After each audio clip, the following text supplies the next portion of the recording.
Hi friends, ఈ వీడియోలో మనం రోజువారీ రాశి ఫలాలలో ధనుసు రాశి వారి గురించి తెలుసుకుందాం.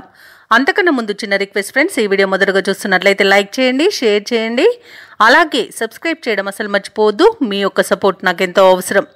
ఇక ధనుసు రాశి వారికి చూసుకున్నట్లయితే నూతన వాహన యోగం ఉన్నది. సన్నిహితులతో విందు వినోదాది కార్యక్రమాల్లో పాల్గొంటారు. అలాగే చిన్ననాటి మిత్రులతో సఖ్యతగా వ్యవహరిస్తారు. ఇక వ్యాపారస్తులు ఎవరైతే ఉన్నారో వారి యొక్క వ్యాపారాలలో నూతన ప్రణాళికలు అమలు చేయడం వలన మంచి లాభాలను అందుకుంటారు. ఉద్యోగస్తులు ఎవరైతే ఉన్నారో వారు పనిచేసే చోట సాఫీగా సాగిపోతుంది. చేపట్టిన వ్యవహారాలలో విజయాన్ని సాధిస్తారు. ఆప్తుల నుండి ఆహ్వానాలు అనేవి అందుతాయి. ఇక ధనుసు రాశి వారి ఎవరైతే విదేశీయానం చేయాలనుకుంటున్నారో వారికి వీసా సౌలభ్యం అనేది లభిస్తుంది. ఇక వివాహ ప్రయత్నం చేస్తున్న వారికి వివాహం నిశ్చయమవుతుంది. అలాగే రుణాలను తీర్చగలుగుతారు. ఇక వ్యవసాయదారులకు పంట లాభం అనేది కనబడుతుంది. షేర్ మార్కెట్లో పెట్టుబడులు పెట్టిన వారికి మంచి లాభాలు అనేవి అందుతాయి.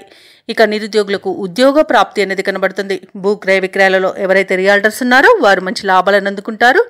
అలాగే కాంట్రాక్టర్లు నూతన కాంట్రాక్టులను దక్కించుకోగలుగుతారు. అలాగే మొత్తంగా చూసుకుంటే ఈరోజు ధనుసు రాశి వారికి మంచి అదృష్ట యోగం అనేది కనబడుతుంది. శుభవార్తలు అనేవి అందుతాయి.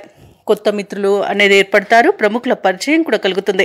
శుభవార్త శ్రవణం అనేది కనబడుతుంది. ఆదాయానికి పడ్డ ఇబ్బందులు తీరే సమయంగా చెప్పవచ్చు. అలాగే కుటుంబ సభ్యులతో మరింత ఉల్లాసంగా గడుపుతారు. ముఖ్యమైన కార్యక్రమాలు ఎవరి ప్రమేయం లేకుండా పూర్తి చేయగలుగుతారు. ఇక వ్యాపార వాణిజ్యవేత్తలు ఎవరైతే ఉన్నారో వారు లాభాలను దక్కించుకోగలుగుతారు. ఇక ప్రభుత్వ ఉద్యోగస్తులు ఎవరైతే ఉన్నారో వారు విధి నిర్వహణలో ఆశాజనకంగా సాగుతుంది. రాజకీయవేత్తలకు చిత్ర పరిశ్రమ వారికి అనుకోని ఆహ్వానాలు అనేవి అందుతాయి. ఇక విద్యార్థులకు ఫలితాలు ఊరటనిస్తాయి. ముఖ్యంగా మహిళలకి స్వల్ప ధనలాభ సూచనలు కనబడుతున్నవి. ఇక ధనుసు రాశి వారికి అదృష్ట రంగు పసుపు, ప్రతికూలమైన రంగు నీలం, అదృష్ట సంఖ్య 1.